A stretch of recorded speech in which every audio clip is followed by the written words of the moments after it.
Welcome to the Cookbook, where we invite guests on to share the ingredients of what has helped make them the successes that they are. All of it, the good, the not so good. You're not going to find anything half-baked here. And our kitchen gets messy sometimes. That's when the fun starts. So come on and join us.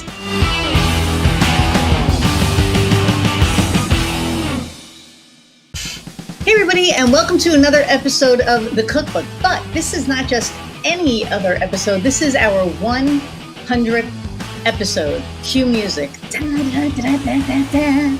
Yeah, so I can't believe that this is like 100 episodes, but here we are. So thank you all for helping me get to 100 episodes, and I'm crazy excited about my guest today because she was one of my very first guests when we first started. And we didn't know each other from a hole in the wall. And now we're great friends and we collaborate. And so I'm super excited. So I'm going to read her bio and bring her on. Okay. So Kim Russo stands as the visionary force behind On Brand Designs, an exclusive design studio nestled in the vibrant heart of Charleston, South Carolina.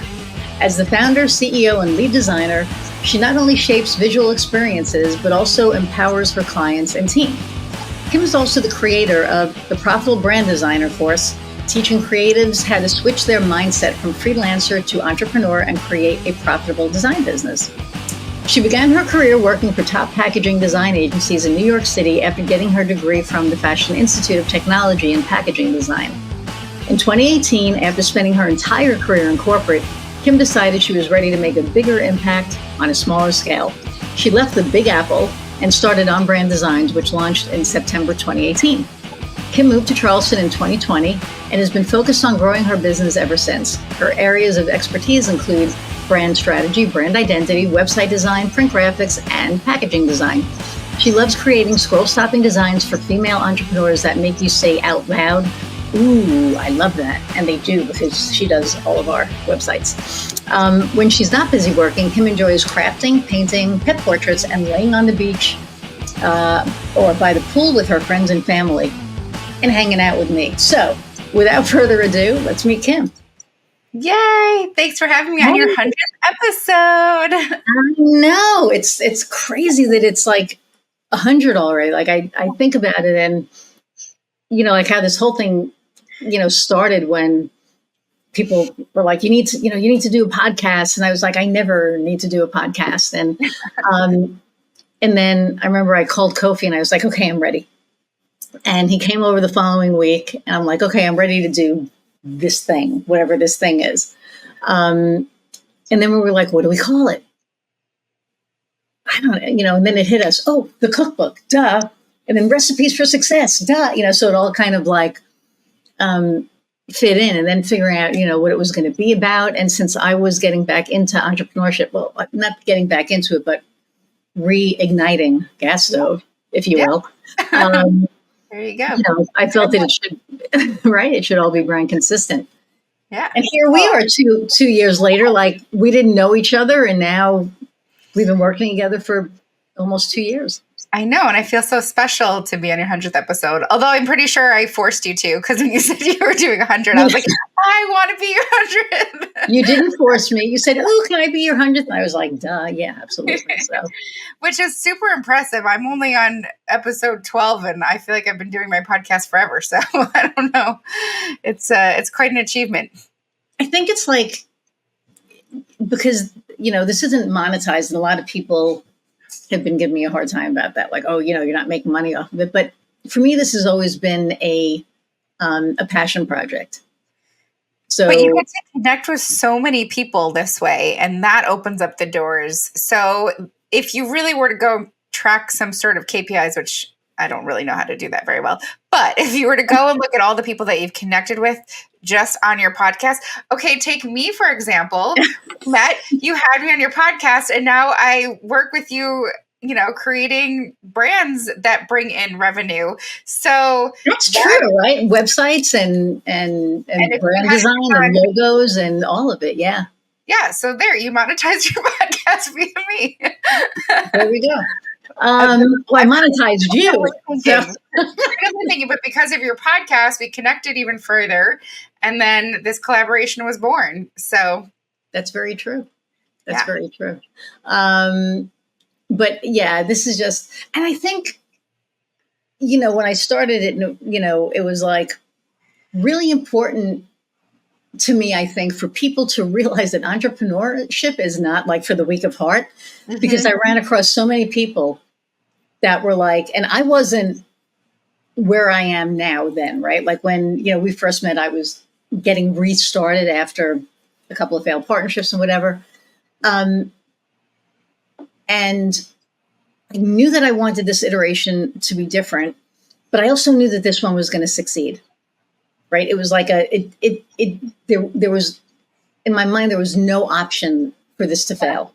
And it was getting the right people in my orbit, like you, right? And others. And I think that, when it came down to the podcast, it was like, this is not like overnight success. They don't happen, right? It takes like 10 years. And I really wanted people to understand that, because when I did restart this and I started meeting people, there's a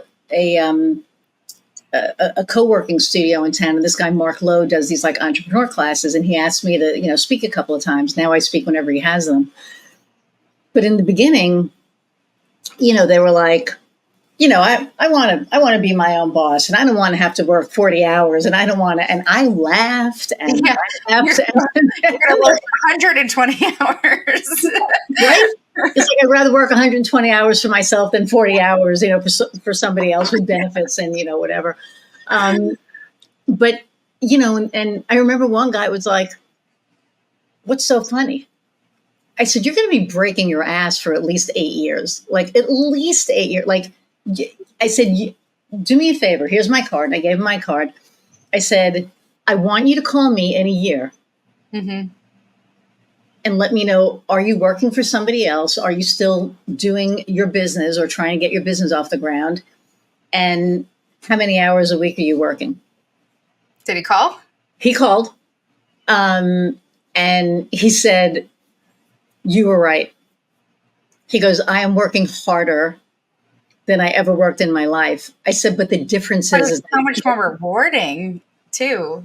Right. And that's what we talked about was, you're not doing it for somebody else. You're doing it for yourself, for your future. And that's what you did. Yeah. And honestly, I do work a lot, but I also play a lot, and I position myself to be closed on Fridays, and I only work if I am doing nothing else, because I don't know how to do nothing. Right. We're working on my stuff. So I work in the nothing times. I work. Yeah.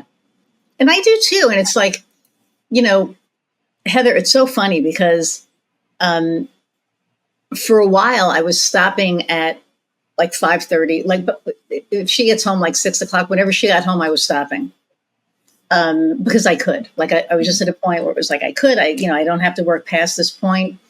And then we started getting busy again, like over the summer, remember? And it was like, shit, I can't. So, and it was summer. Which came at a great time for me. You saved my money. Right. But for us, it was like, summer, and she wanted to go out and throw the ball with me and the dogs. And I'm in here working on stuff with, our clients. And it was like, I got to do this. And so she started getting pissy. And, I was like, look, I don't have that privilege. Like, I gave that up. And now, I always say, we're unhireable, right? Like, we can never work for anybody again. I'd be a terrible employee. Oh my God. I'd be fired the first day. I'd be like, what the fuck do you mean do that? You do that, right? Yeah. You get your own damn thing. Mine is more like a time thing. Like, I don't like to be told when to be somewhere. And so, although my clients dictate my schedule all the time, but it's also, I have control over it. It's like a balance of control and pleasing the client, but right. Totally different than like, be here at 9 a.m. for no reason. Or let's go to this meeting just to hear me talk. And then you can go on with the rest of your day. I remember I was working for one guy. All he wanted to do was meet. And I was like, you realize that we're meeting and we're getting nothing else done? He's like, well, this is important. No. Getting out there, getting stuff done is important. We have these meetings. What are we doing? Nothing. We're listening to you talk. Yeah. You know. I've actually tried to cut down. I mean, my calendar's booked all the time, but mostly right now it's been, personal development, some client calls, sales calls, mastermind calls, things like that. That's what ends up filling my calendar, and the meet and greets, the one-to-ones. But once I sign on a client, there's not a ton of time on meetings because I've set it up to where I don't have to. I do the Loom videos. I get as much information in the beginning. Those Loom videos are amazing. Yeah. And getting all of that stuff so that I can work on the creatives and get it all and understand the client in the beginning. I have the questionnaires and I have the strategic brand planner.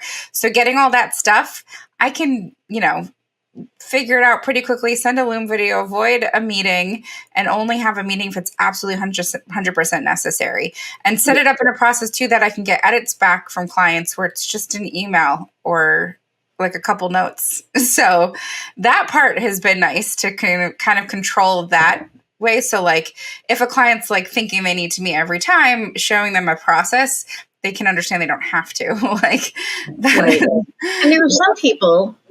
we do have a client that, we did a Loom video and then I ended up walking her through it, but that's okay, right? Because there are some people that will never get what we do, no matter what we do. So those are the people that we kind of have to hold their hands and be like, okay, this is how you do it.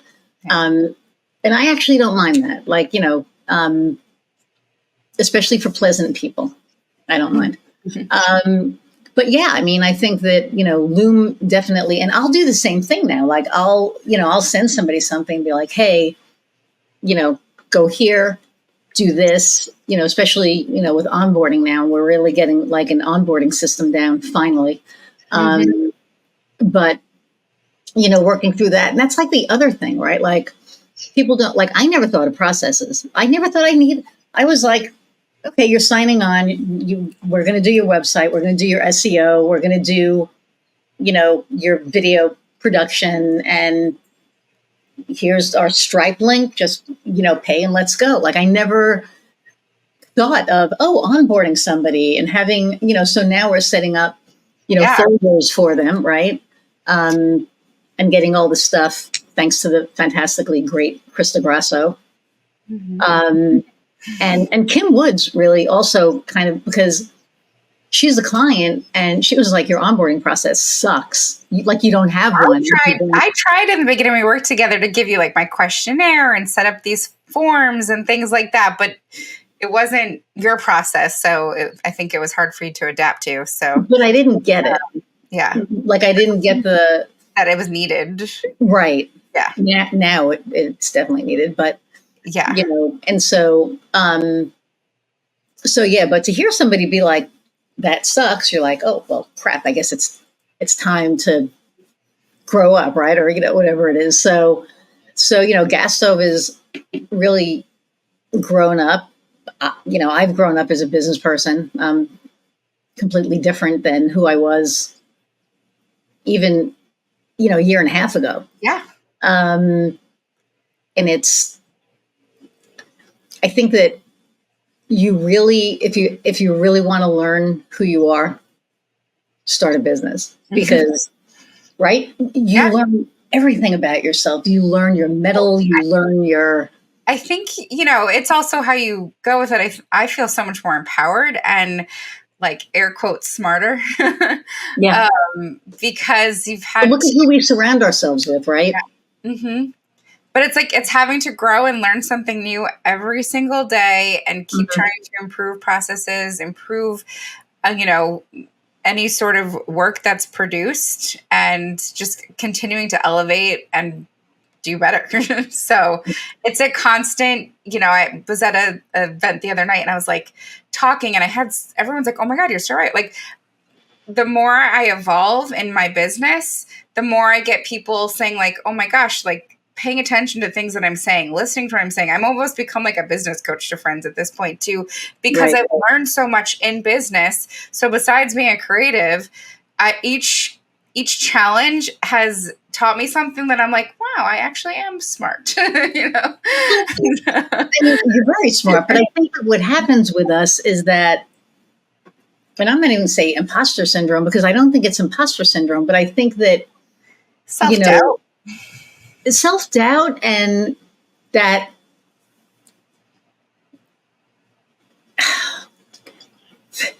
like, so for me, I get like down, I was talking to Allison O'Brien and I took her listening test, and I'm a strategic listener. So I listen, and I'm very, all my Google reviews are like, people work with me because I really listen, and that's how we figure the stuff out and get them the results that we get, right? So, but what I do is I listen, and then like in the back of my brain as I'm listening, my brain is already working on, whatever is going on. Yeah. So whether it's strategy, whether it's the messaging, like it's the craziest thing, right? So I get these like downloads and it comes out. And what I found is that in the last year, I have guided so many people to starting their own business, or like my dermatologist. This is like my favorite story. I'm not going to say her name because I don't want to get her in trouble, but she was my dermatologist for years. And like 3 years ago, it was like right when, as COVID was like ending, I was like, you don't need to be here. You need to be doing your own thing. And she just kind of like looked at me. And she goes, maybe. And then like a year later, she's like, I think I'm going to do my own thing. And then when I went to see her. Oh, so she worked for a practice and you were telling her to go on her and start her own practice. Okay, gotcha. Yeah. And so 6 months later, or 6 months ago, I saw her and she goes, I'm doing my own thing. And I was like, oh my God. She's like, and if it wasn't for you, I never would have done it, and blah, blah, blah. And it's like, so to be able to, give that to somebody, right? I think it's a gift that we get to go out and be free and do your thing. And it's going to be a lot of work, but it is so rewarding because it's for you. Mm-hmm. You're doing it for you and for your family and you're not working for somebody else and making them money, because at the end of the day, that's what we were doing. We were like breaking our ass and making somebody else money. Yeah. So I always encourage people to do their own thing. But you also have to have the right mindset. I mean, that's what I teach the first thing I teach in the course that I created is the mindset portion, because you've got to be able to endure a lot and face rejection and go through the highs and lows and work your butt off. Like you have to do it. But I mean, that actually inspired Jeremy, my boyfriend, to leave his corporate life and be his own independent. He's doing a few different things. He does, Medicare, health insurance. He still does some annuities, but he was working for a financial company that he was restricted to do a lot of things. And he was like, I see what you're doing and the impact you're making and the potential that you have and the growth that I've had. And he was inspired to do that. And so now he's adopted my habits to work on the couch till midnight. And he still manages to bring you lunch and dinner. Still manages to cook me every single meal, clean up, do the dishes. He still gets that done too. We'll be like on a Zoom call, and all of a sudden Jeremy comes in and hands her this like luscious meal, and I'm like, the hell, I have like DoorDash or whatever. So. Well, part of it, I mean, when we recorded the first episode together, or the last episode we did together, I'm pretty sure I was still in my apartment, right? You were. Yep. Yeah. So I was having to fend. You've gone through a lot of changes. Yeah. I had to fend for myself then. That's right. But now I'm in a she shed, and you actually were the first person besides family to see my shed before. I think it was just actually delivered. So you really were. You were in town, and was so excited to show you. There was no like the paneling behind me and everything. None of that was there. Was just the two wood. And, and you were explaining where everything, and you're like, I know this thing is here, but this is going to be this, and this is going to be this. And the way that you were describing it, I could like picture it. I remember the only thing was the TV. Remember, I was like, should you get a really big TV on the wall? And you were like, I do have one, and I've turned it on twice in almost 2 years. So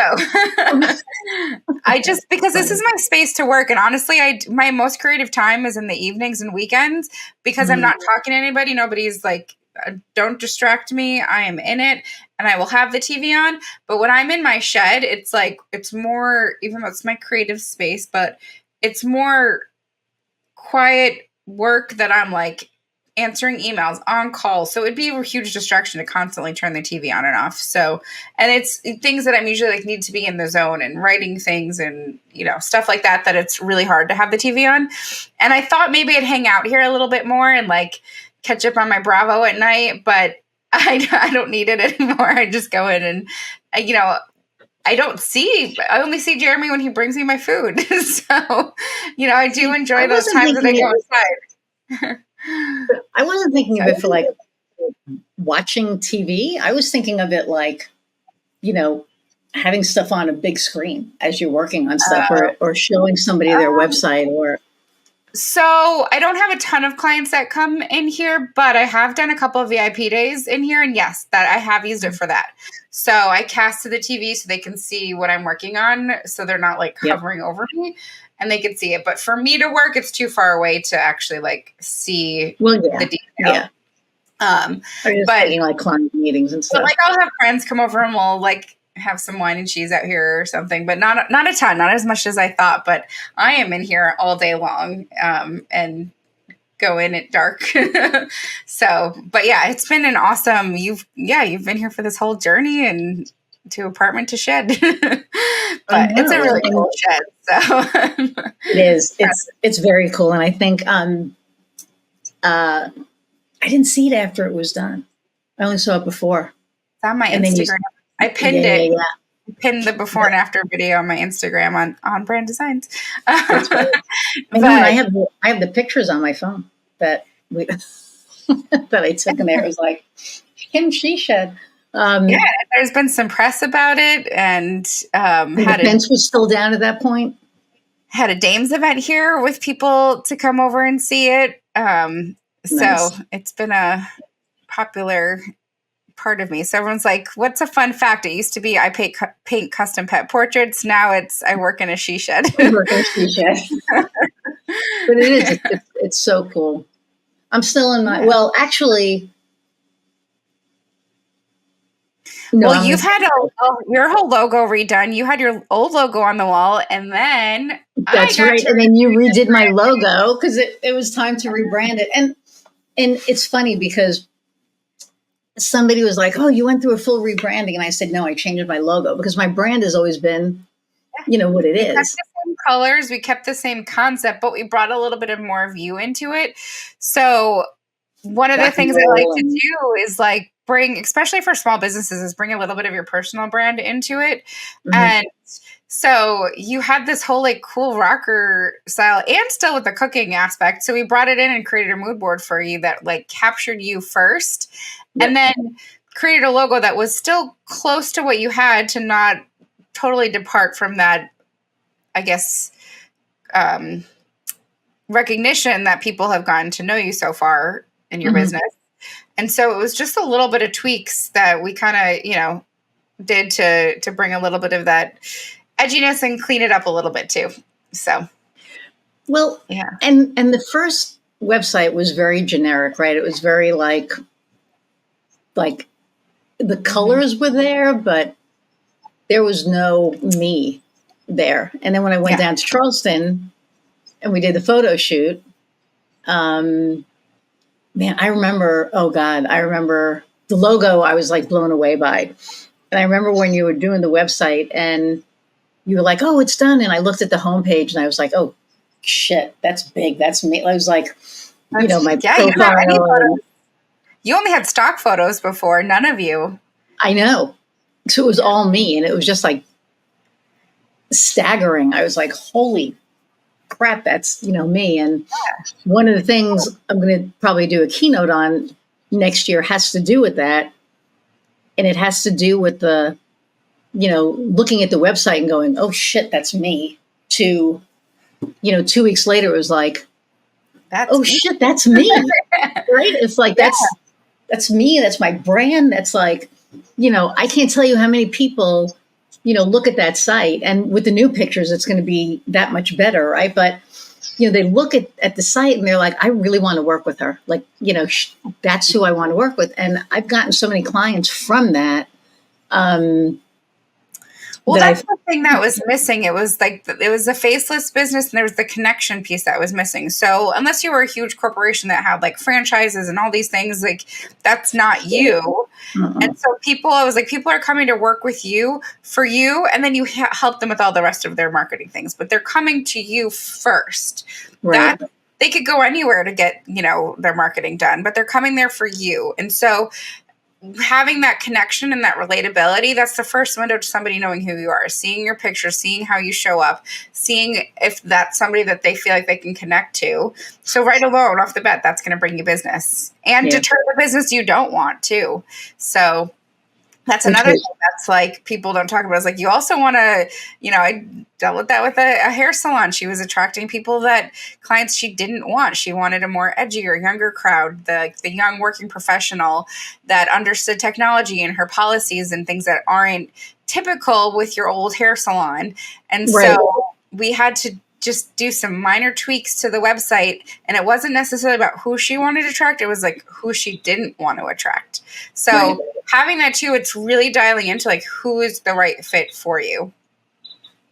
Well, and I think a lot of people don't talk about that. You're right. And it's, hey, who's my ideal client and who's not? And the not sometimes is more important, because when you're with the wrong client, they're taking up time that you could be with the right client, because it shows up within a month or two, or maybe even 3, that this is not the right client for you. Yeah. And by that point, you're already in it. And it's like, oh, shit, I didn't see this coming. So that's why I'm really, I don't just work with anybody. And, all of my clients are like amazing. I don't think we've had one client that, one, but other than that, that's been not fun to work with on some level or another. Yeah, and I think starting with your brand when we started our collaboration together really set the tone of how we were able to work with everybody else, because that was kind of your benchmark. Like, look at, Kim's doing my designs, and look at what we did together here. And it's been a great case study for the clients to look at and see how that, kind of correlates to your personality. And so every client that we've worked on together, there is, the logos are meant for their target audience, but I've tried with everybody to bring in some sort of story, or, even if it's color or where they're located, or, what type of offerings they have, like tried to bring some sort of personal element into it, so that they're not only attracting their client, but they're loving it and they're feeling confident in it. And it's just, it's fun. It's like, I think Michelle was our first one that we did together, right? Yep. And like she still, she's still one of your clients like 2 years later. Yeah. Yeah. And keeps, so she signed on for next year. Yeah. So it helps with that longevity too, to produce the, such a solid foundation too. Well, yeah. And I think that because I'm fully relationship based, like for me, it's like, if I can't have a relationship with my client, then I don't want to work with them, because if I can't get that relationship, then there's that, then it becomes transactional, and I don't ever want it to be transactional. That's like, to me, that feels icky. Yeah. For what? Because I think, what we do is really personal, right? It's their personal brand. It's how they show up. It's how they show up online. It's how they show up on, whatever, we're doing. And so to me, that's really personal, and I take it really personal. Michelle was doing, a keynote and we filmed it up in Chicago, and the room was just, the sound was awful. So I was going to be in Denver. So I borrowed, Gary's equipment, and I, brought it out to Denver, and I did her keynote, and it came out like shot. He gave me a crash course in my driveway. My neighbors are like, "Ooh, what are they filming over there?" And I'm like, "I'm just getting trained. It's nothing, nothing great." But, but to go that extra mile, right? And, the added value. Yeah, I'm going to bring these freaking 20-pound tripods out, and we're going to, get your thing on, and we're going to get you, what you need. And to me, I think that, it. Yeah. Do you hear that? Okay. So for me, it's all about being able to bring them value. And then we went for lunch after, right? So we just hung out. It was like, oh my God, it's so good to see you and hang out. And I'm in I'm in Denver, and, so yeah. So, getting back to the podcast, what advice do you have for an entrepreneur? Somebody thinking about becoming an entrepreneur? Do the mindset stuff first. No. I say do it. I'd say my biggest thing that I've learned, and I'm still learning, and this is not a problem that everybody has, but I think it does tend to creep up with entrepreneurs, is making sure that your boundaries are clear and setting boundaries and revisiting them when they start to drift, because, boundaries with yourself too. I have to, revisit that with myself so I don't burn myself out, because I tend to do that. And that's just a personality thing. I'm a manifesting generator, and I like to be busy, and I'm working through that. But I think just as any entrepreneur, you tend to take on a lot just for the sake of getting business in. And really, especially in the beginning, when you're going through business, like being really clear and mindful of that, and writing down, or whatever, saying it out loud, whatever is comfortable for you, but really laying out what those goals and those boundaries are, so that you make sure that you can stick with it, because, it's not for the faint of heart. No. You definitely need to be somebody who is, okay with the lulls, and can understand that everything is something that passes over time when there are lulls. And then when there are highs, to continue to stay not too high, so that you're, one of the things that I always have to balance out is, in my busiest season, when I'm so busy, I cannot neglect the times for acquiring new clients and sales calls. Because in those moments, you get very, you can get very overwhelmed, and you're busy, and you're trying to take care of the current clients. But once those ends, unless you have a system or a model that is continuous, and anybody could leave at any moment, but you have to make sure that you're constantly engaging, and you're constantly showing up, and you're networking, and you're being visible, and you're getting out there and doing all of the things to continue to grow while servicing those clients. But in both those areas, there's boundaries too that you have to set to make sure that there's a balance. So. Yeah. And it's funny, because I think in the beginning, you want to take everybody that you can, because you need that money. Yeah. Right. You have to start building that. So when you get to the point that, the boundaries are important. I think the biggest boundary for me is, unless it's somebody who's given you permission, or I've given permission to, right? Right. Don't call me 9 o'clock, 10 o'clock at night for something completely, right. It's not going to be handled. I remember years ago when I first started this. So it was like 2014. I had this one client, and I don't care. She was a massage therapist. And she was from out of the country, right? So she was new. And because she was new and all of that stuff, I wanted to help her. So I did a lot of added value, like a lot of added value. So, you know, and I remember she had like this mark that her master, I guess, gave her, because they have masters of massage, whatever it is. And it was like this mark. So I brought it to, at the time, this was way before I knew you, but I brought it to this company that I was working with, a printing company that I was working with, to digitize it. And they wanted like $700 to digitize this thing because it was like on a glass. It was like this whole thing. And so they were like, well, it's you. We'll do it for like $300. And I was like, okay. So I told her, I said, you know, it's going to be $300. She's like, okay. I said, and then we'll put that on your business card. So we were going to design her business card and everything. So we designed the business card, and she was like, I love it. Great. I'll take 1,000 business cards. So I said, great, you know. So I bring her the business cards, and I tell her, you know, it's going to be $200. And she goes, for what? I said, for the business cards? She said, well, you said you weren't charging me for that. I said, no. I said I wasn't charging you for the setup. But you have to pay for the cards. Yeah. And she didn't get it. And then I had to send her an email.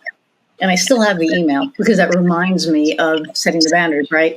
And I literally listed every single thing that I did for her. And when I looked at everything that I did for her, if I would have charged her for it, it would have been easily $15,000. Easily $15,000. 15,000 or 1,500? Oh no! By the time I was done with all the time and everything with the website and SEO and setting everything up, and I went and I took pictures for her. Wow. For my own. Yeah. On the weekend. I mean, it easily would have been $15,000. And today it would have been like $20,000, right? I mean, it was, and I listed everything out, and I said, you know, I never got a thank you. Yeah. And for me, that was the minute or the moment that I was just like, I need to start. Yeah.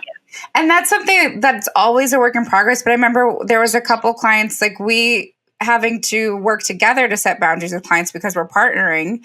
And so I remember there was a couple clients in the beginning that we had to be like, okay, typically it's 2 rounds of edits. We're in round 10. 7. So figuring out a balance to manage that so it didn't, and I don't think since then we've had any real issues. No, because we know we're like, this is how much you get, and if you're doing any more, it's going to cost. Because and it's having a backbone to be like, okay, I've done my part.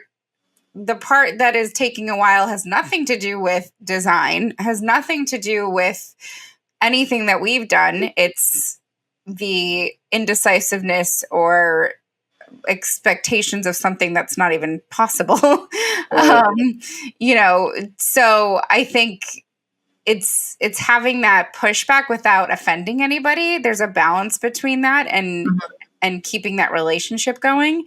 So yeah, that's why kind of setting those expectations and boundaries before. I mean, with everything that I do, I say 2 rounds of edits. Now, do I always only stick to 2 rounds of edits? No, because you want to make your client happy, but they're within reason. Like if it's just change a few words here and there or change a color, like that is not, you know, but when it's completely restructure, redesign, redo all these things that was agreed upon already, that's when you have to really be clear in the beginning. This is not what a change means. A change means, you know, swap out some photos. You know? Well, and I know that like construction workers have change orders, right? So when they're like working on a house or they're doing something, there's a change order. And that's something that I want to adopt because I think that, like you said, if it's like copy or if it's a picture or something, but if they want something completely redone, that's a restructuring. That's like a change. Yeah. So, and then like once your brand is done and your site is live, I do say that there's a 72-hour window of any edits because there might be glitches or a link wasn't linked properly. And that's just normal stuff. But it's also like, when do you gauge how far after to be like, hey, okay, we are done. Like this project is done. So it's being really clear on that boundary of like, we are done. Now, if you want to add this blog or add this thing and like, it's an additional fee. It's not a lifetime of work. free services. Well, what I'm starting to do now is, and we'll talk about this, but I'm starting to add on maintenance programs. Yeah. Because, you know, if it's a simple edit, no. But I mean, I think that more people need them than not, because it's not always just a simple edit. It's like a big change. And I think that, you know, yeah, so that's something I'm going to be adding. Thank you, Krista. So but that's what I mean, right? As we grow in our businesses, we experience things that make us go, okay, we need to change this. We need to, you know, do this. Yeah, that's something that I'm going to add to just for my own clients, because, and Krista actually suggested too, and some other people, it's because they're coming back to me and I'm like, well, it's just a couple of changes. How much do I really charge for this? Because it didn't take that long, but it's still taking me time. It's taking out of my day. And so there has to be some sort of like compensation for that. So, you know, I think it's definitely a great idea to do. You know, there are months that maybe no work needs to be done. And so that's why there's like a balance of how much, you know, you charge to do it one month, not the next month. But I think adding that in is going to be a good, not necessarily value to the client, but it's a protection to us service providers. Yeah, but I think it's a value to the client too, because if they don't use something for 1 month and then like another month they need like a lot, they've already paid for it, right? Yes, so, that's true. That's where it becomes the value. But that's where you have to protect the boundary, is how much there has to be a limit on how much. Well, that's what I mean. So for like 3 hours of maintenance, it's going to cost this much per month. Yep. 3-4 hours tops, right? And then, well, and that's why I'm doing it, is because, you know, like we have projects that are coming up, and I already know, so it's like, you know, we'll just put it in place, and it protects you too, right? And because my model is different. Do you hear an echo? Because I hear this like massive echo on my end. No, I heard the dogs barking, but nope, that's okay. This is me. You know, it's like, I forgot what I was saying. It protects me. Oh, just, you know, like part of growth is like looking at what worked, what didn't work, right? What do you need to, and for my model, right, I work with all contractors. I work with you, right? I work with other people. Yep. And what's going to be fair to you? Mm-hmm. Because to me, you know, I want to keep you happy. You know, at the same time, you want to keep me happy. But we have to, you know, like I have to put stuff in place that's not going to be taking advantage of you. And people don't. Yeah. Oh my God. So many people don't get that. Yeah. And I think it's really important that, you know, that's why I'm putting that stuff in place. That, you know, but that came with growth, you know. Yeah, it's not like you're the gatekeeper.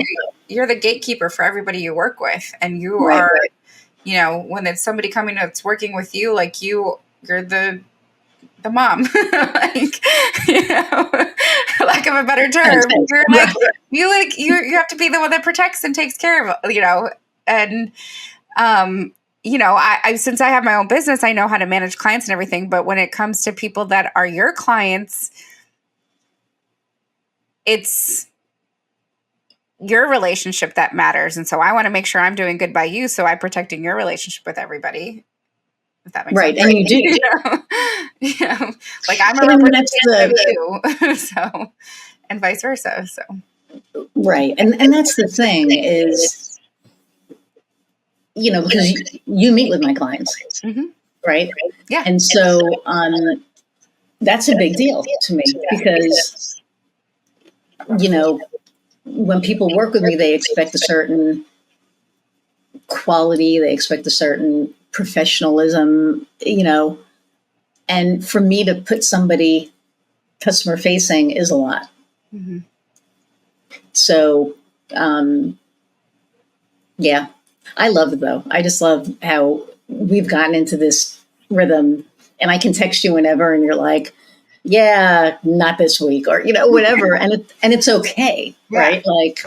Like my website, we're talking for a little bit after It took this. time to build that up as we got to know each other. I mean, we're real close at this point. We'll go into some of the details, but I'll talk. No, we're not going to go into details. But like, we'll just say it. I'll be like, I need a bathroom break. You can come with me on the phone. Yeah, I mean, because it's fitting. I don't do that with anybody though. The only person I do that with, I think, is Heather. But it's because my time, like I'm constantly busy and like I make time wherever I can for you. And, and I feel comfortable enough with you that we have such a great relationship and we work together, we laugh together. We you've seen me on a verge of extreme burnout and you've seen me in my most creative moments. And so I feel, going back to those boundaries, comfortable with you to set those boundaries and be like, listen, I can't do it right now because I'm about to explode. Right. And you understand, but if it is something that is a priority and like your site's down or a client site's down, if it's a priority, I will step in and I will do it as soon as I'm humanly possible able to. which you've done. And I usually preface everything with, like if it's something that needs to be done, like now it's like, okay, this is like a now thing. Holy crap, this is broken. Yeah. Otherwise, it's like when you get a chance, because, but, and even just on design, because, with one of my other clients, you do all the design.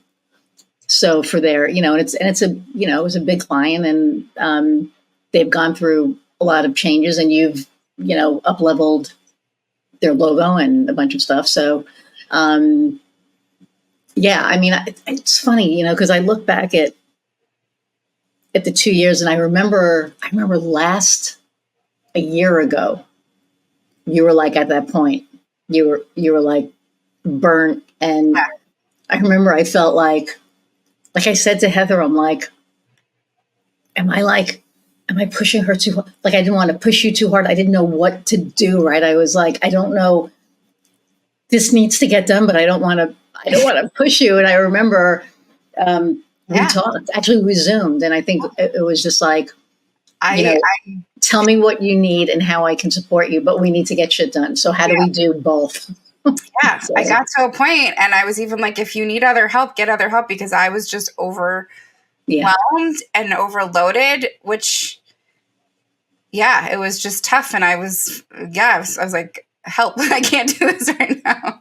And I had to be clear and honest with you. I mean, I usually keep that from everybody that I work with. I am just the doer, the getter doner, the make everybody happy. Like that I'm a people pleaser to the core.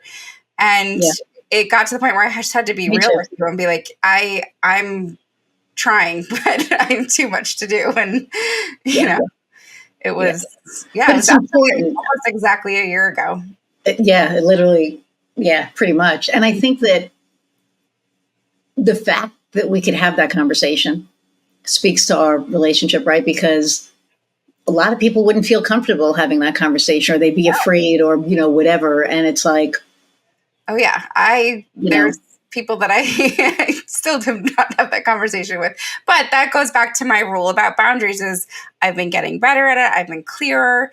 And if I keep that from you, you don't know. And so that's on me. Right. And that's what I tell my clients is, if I can't fix something if I don't know that it's broken. I've had a lot of people, not a lot of people, but a few clients like not say anything until they were like pissed. Yeah. And I remember one conversation that I had, it was like so funny. Because I knew this person well, and I was pretty much like, why the fuck did you wait? Yeah. And they were like, what do you mean? I'm like, I'm not a mind reader. Yeah. If you don't tell me, like, I tell everybody as soon as I start working with them, friend, whatever, as honest as I am with you, I need you to be with me. Because if you're doing something that I don't think you should be doing, I will tell you that you shouldn't be doing it, right? Yeah. And if we're not hitting the mark on something, you need to tell me. Yeah. Because if you don't tell me, then I can't fix it. And when I had that conversation, I just remember the look on her face was like, oh, I was like, oh, Heather's face? No, my client. Oh, your client's face. Okay. Not Heather. She always tells me when. No, trust me. There's no filter with her. There's like, no. But because, my client waited until she wasn't happy. And it was like a 2-month period that finally, and I went, why didn't you tell me as soon as you were feeling that? Well, I didn't want to upset you. That doesn't upset me. This upsets me because you've been upset for 2 months and I'm not a mind reader. Well, and I think that's why now working on those boundaries, I've gotten better. And it's not just with you. You've just gave me a safe space to talk to you about it, is I'm like somebody who I wants to get it done for everybody as quickly as I can. But like, I have lots to do. Right. And so before I would just push myself to do it. And now I have to be very mindful of my time. What's a priority? What's not a priority? What I can like manage my schedule as best as possible. And so since then, and again, not with other clients too, I can be a little bit more intentional and better of like, what can I practically get done and done well too?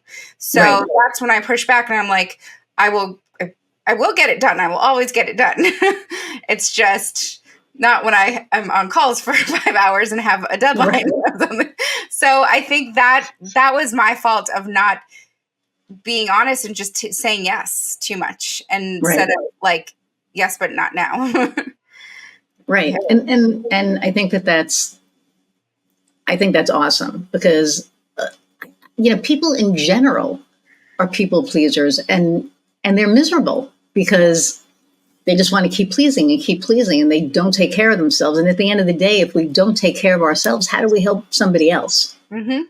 Yep. Right. Yeah. So, yeah. And so I remember when you came to me, I felt bad because I knew that probably 70% of that was me. No, there were other factors too. Well, yeah, but okay, I'll take 60% because there was a lot going on. We had a lot going on. We had a lot of projects, and a couple of them were a little bit demanding. That were like, holy, Yeah. I remember when I got off the phone with one of the clients. Oh no, they sent us an email, and I remember I called you. I was like, I am so like I had no idea it was going to be like this. No idea.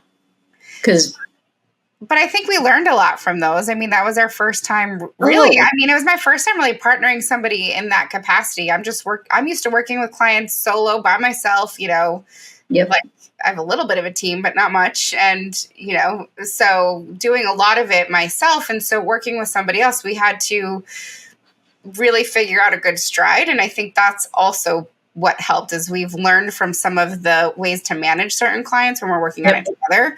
So, I mean, that was huge too, to kind of, figure out that and set the tone from the beginning. Yeah. Because we had that one particular one that we did not set the tone and they just kept expecting. And it was like, wait a minute.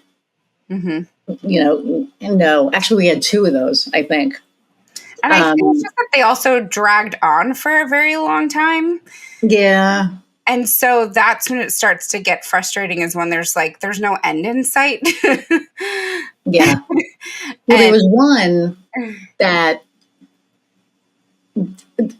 they just, weren't happy with themselves. Yeah. So I think that kind of came But out in the... I will say pretty much every single project we work on, everybody at the end is super happy and appreciative. Oh my God. Yeah.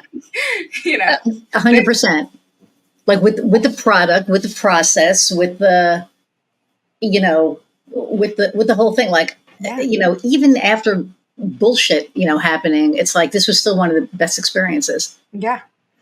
And it's like, yay, on your end. Man, it was... Yeah. Well, it's also like knowing how to manage them and then learning from it and course correcting quickly so we could still deliver the best thing we could possibly do. Yeah. So. But I think, learning that, for us to realize that, holy crap, there are really going to be these challenges that we didn't, we were just like, yeah, we're going to build a website. Everyone's going to be happy. We're going to change their brand. The logo is going to be great. And then it's like, wait, why isn't this easy? Why is this not going, easily? And I think that, it's one of those like,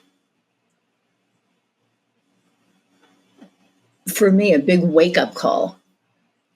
That's when, for me, the business changed. Mm-hmm. It was like, yes, everything is relationship based. And yes, I can be everybody's friend to an extent, but I'm running a business. Yeah. And that was really hard. I remember, actually, it was Michelle. When we were working on her stuff, I remember I was like, well, like I wanted, and she's like, you own the business. You have to make money, you have to whatever. And I was like, okay, you're right. And, then I sent the proposal out, but, because like you, I want to make everybody happy, right? Or I did.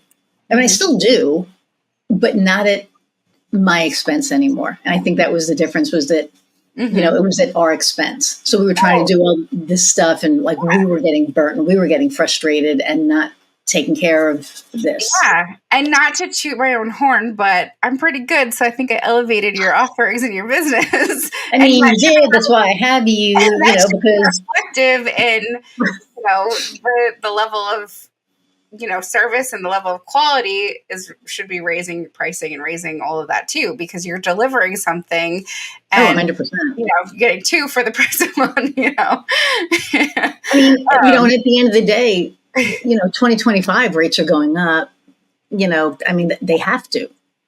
So, and that's the other thing, it's like when to know when it's okay. I know that we were waiting to have like 6-7 projects under our belt before I even thought about that. And now we have like way more than that, I think. So, and more coming, right? So you're counting, you're sitting there counting. Oh yeah, you see my eyes. It's definitely at least 10. It's like 1, 2, 3, 4, 5. I have them on my vision board on my thing. So it's like 1, 2, 3, 4, 5, 6, 7, 8, 9, 10. And there's probably another 3 coming up in the next. There's definitely one coming up this week, right? And then actually there may be 2 this week because I have a meeting on Thursday. So, yeah. And I, that's the other thing is selling the business. Like, I remember I was talking to Kim, I was like, yeah, I think I want to hire a salesperson. She was like, no, like, in fact, like, not even like, no, you probably shouldn't do it. It was like a no, no, not yet. It needs to be you. Yeah. And she's right. For right now, it still needs to be me. I'll get to a point where, I can step back and not have to do that. But right now it's still, and that's why the website is going to be all me again, which we're going to talk about in a few minutes. But yeah, so. Not to everybody out here, so you have to check her website out to see the new pictures soon. That's right. Thank you, Carrie Ann Munstead. Unbelievable, like unbelievable. I have never, even the pictures, Anna Laura did, I didn't not like them, but I just didn't like me in pictures. I don't think you were, that was your first, I think, official brand shoot. And I think that was still, the business was just kind of getting its stride, and you are so much more confident now. So that's a level of it too. It's like you are in it. I think that was, I think those images are great, but you're showing up differently. It's a different level now. That's why I like, black leather. I did that as an homage to, the pictures and the photo shoot. But okay. So we're at an hour. Of course, it's crazy. You're making fun of my microphone that I use. Okay, I will. I'm going to say this, and I'm going to ask him the final question. But so we're doing this photo shoot. I'm like turning red. I can see this. Like I'm dying. Okay, do you see how I flushed?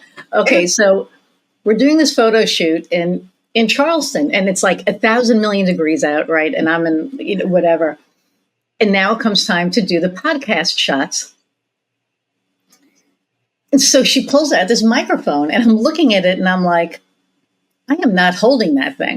Like, I am not. Look at it. Okay, everybody listening to this knows I have a wife. I'm gay. This was the most phallic-looking thing I have ever seen. And I'm like, I am not holding that by my mouth. I am not. There it is, right there. And it was like, you will see me sitting by it in some pictures, but I couldn't hold it. And it was like a whole thing. So we were dying. She was like, hold it closer to your mouth. I'm like, no, that's gross.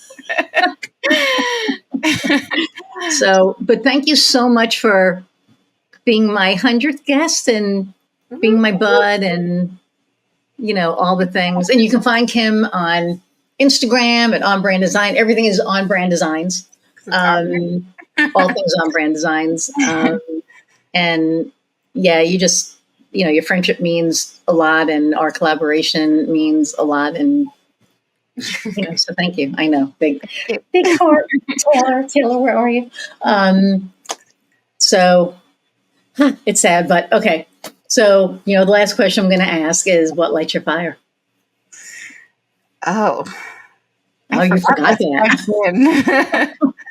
Oh, I kind of want to go back and listen to what I said before. Oh man, I wonder if I could. Yeah, but okay. No, what we could do is say it, and then we can do like a side by side. I think really what lights my fire is seeing others happy and succeed. In the most non-people pleasing way, because that still is who I am to the core, but giving and seeing people happy, just it's who I am, and it just makes me so excited. And so when I see like somebody succeed because of something that I inspired them to do or created, it just fills my cup. That's awesome. Yeah. And it's true. That's so you. All right, hang on. I'm going to say goodbye and come back.